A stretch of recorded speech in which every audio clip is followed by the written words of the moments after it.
Not a long time ago, a bright spark came up with the idea of a cheap and professional racing series for those would-be British world champions. That series was aptly named the Superteen Challenge, and there's evidence here at Snetterton of it working. Well, I've always had bikes in my family. My father's always rid bikes, and I had a 750 Yamaha on the road and went a bit too fast on it, and got caught, 6 months ban. So I decided to start up racing. So big. You get a lot of people here, a lot of spectators. Good to play to the crowd. Yeah, it's just massive. It's just the way you want to be.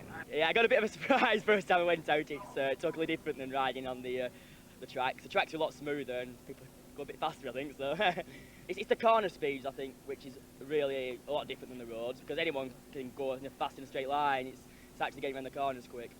It's not as easy as it looks. You think that you're quick, and then you get out there with them and real, they're not human. They're so fast. I mean, I'm still a second off the lap record now, and I'm on pole position.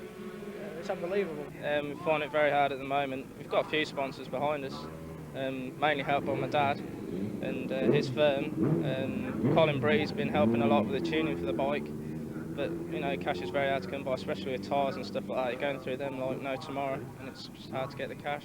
I seem to have come along a lot from last year. So at Donington, I was lapping 10 seconds quicker than I were last year, so it's quite a big improvement. Obviously the bike I'm on now is a bit quicker as well, but it's still a hell of an improvement than what I were last year. So you're on pole position here, but you've got problems, I gather. Yeah, I was set pole, and then about 5 minutes from the end of time practice, my bike seized up. So now we've got to go back home, which is just about 10 minutes, quarter an hour back up the road and rebuild it. Okay, it's tough on the way up, but the technology's a lot better these days. Riders have things like tyre warmers to contend with, and I certainly wish I'd had them. This is a little tumble Hewan had at Donington in the early 80s. No tyre warmers in those days. It was so cold on this occasion they gave us 3 laps to warm up the tyres. Mine still weren't quite ready when I went for it. Here's the parting of the ways at 100 mile an hour. That's another thing the kids have to learn, how to fall off and still come up smiling. And round 3 of the ACU Superteen then about to go. Oh, 1 or 2 anxious souls, and away they go in the end. Torquil Paterson, the Scotsman, number 13, was the one who was getting a bit edgy. And the charge is on, and down they go. Number 6, that's Tim Smith from Peacock on the charge, and behind him was number 43, Darragh Smith from Dublin. So the man from Southern Ireland making a good charge. There he is in second spot, and behind, trying to fall already, 42, and one of the additional riders, Chris Aston. So late entry and an early departure, Keith. As ever, perfectly put, Chris, I have to say. Well, we might see a few more of them in the Superteens. Great racing for the youngsters this. So, 6th already. Look at this, Tim Smith. Well, whatever he had for breakfast, the rest of them are going to follow suit next week. And Damion Bailey, number 4, just slipped through on the inside of the Irishman. So Darragh Smith, oh, and he comes back. He's got the power down quicker, and certain amount of bravery there by Damion Bailey, and that establishes him back in second spot. Well, yeah, people might note that we've got 250s and 400s racing here. 252 2-strokes, 400 4-strokes. A bit of difference in the performance of the motorcycles. The 400s probably more suited to Snetterton here, whereas the 250s actually lead the series at the moment. Jonathan Peacock leads on his little 250. There's number 3, local boy Jonathan Peacock from Disc Championship leader, 20 years of age. Paint sprayer by occupation. Number 3, he's on the charge. He made an awful start, and already he's alongside 17-year-old Danny Godwin, who's from London, and making an impressive show. Oh, and Jonathan Peacock being shown the front wheel there by the 17-year-old, and spurred him on to greater efforts. So Smith still out in front, number 6, Tim Smith. Then Bailey behind him, then Humphries, and we're watching the progress forward of number 3, Jonathan Peacock, the man who was quickest in practice. Oh, and he's a fearless boy, isn't he? Absolutely, right round the outside of Gary Walker there, both on 250s, and really, Peacock absolutely flying. Good to see that motor holding together. They had to work well, all through the night, as you've already said, Chris, to try and keep it going, and the disaster would have been if it didn't last the race, but it's looking good at the moment. Now he's got clear air in front of him on a fast part of the course, so with any luck, this man will make up some of the gap. Look at this already. Peacock then. Up into 4th place, Keith. 4th is brilliant. So Peacock on the charge, and there's enough time in this race. Let's take another look at it. Round the outside then of 12, that's Gary Walker from Wisbeach, and Peacock really in a different race altogether. Really nicely manoeuvred. You wouldn't think this guy was just in a Superteen class, would you? Peacock. Oh, brilliant. He psyched him right up there. Showed him the wheel. Poor old Lee Humphries saw the wheel, sat up, and Humphries trying to come back, but I don't think he will. Well, Humphries is on a faster bike, he's on the 400, but you can see there that Peacock's motorcycle, despite the fact it's only 250cc, it is a two-stroke and it's very, very quick indeed. But is this passing minute now? Peacock was good on the brakes at the S's and proves there that the 250 is extremely nimble through the tight turns. Let's take another look at it. And really, it was almost as if there was a mistake made here by 5 Lee Humphries, but Peacock didn't need an invitation, did he? Well, I think the mistake either heard or saw that bike coming and decided that you know, he actually wanted to see next Christmas. There's the gap between the leader and the chasing pack, and there, it's just right on the rear wheel of Damion Bailey is the demon Jonathan Peacock. Yeah, Peacock there was lining himself up just a little bit too much of a gap, but even now he was looking for a line on the inside. Well,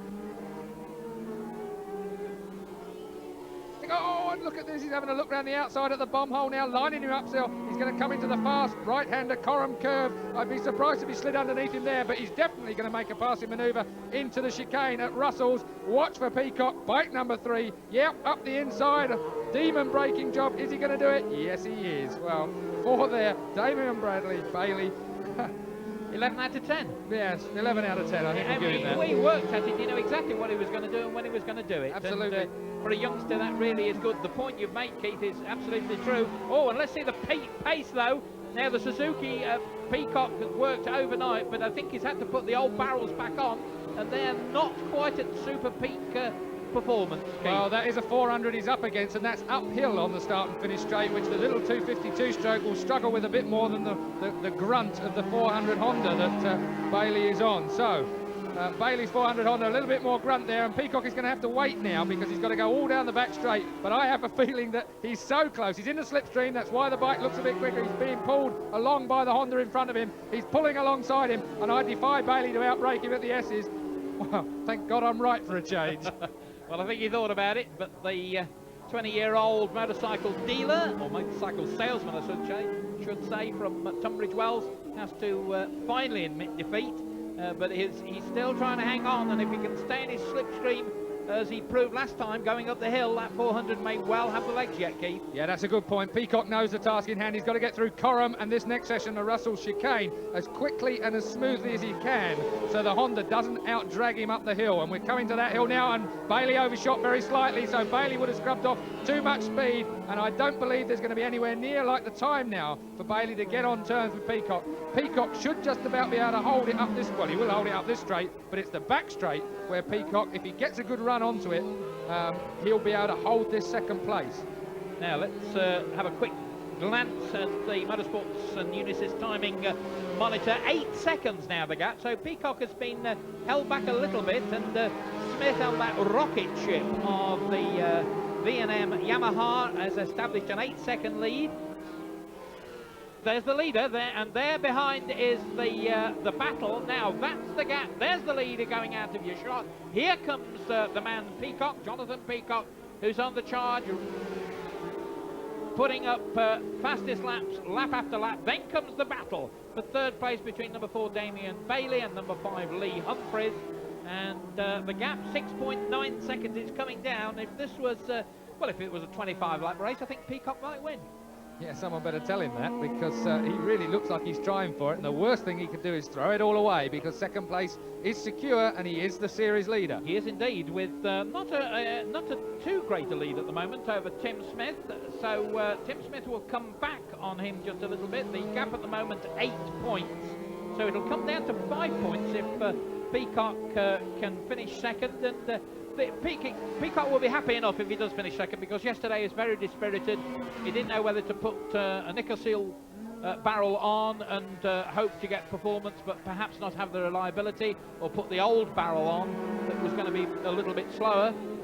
But whatever it lacks on power, old Jonathan here makes up for in ability. He really is a rare talent, I think. It would have been a great race if he could have got away from the start with Smith, because certainly I think the 250 and 400s of these two riders would have made a great race. This is lap 11 of a 12-lap race, and here comes Humphries again on the inside, and I still don't think he's close enough.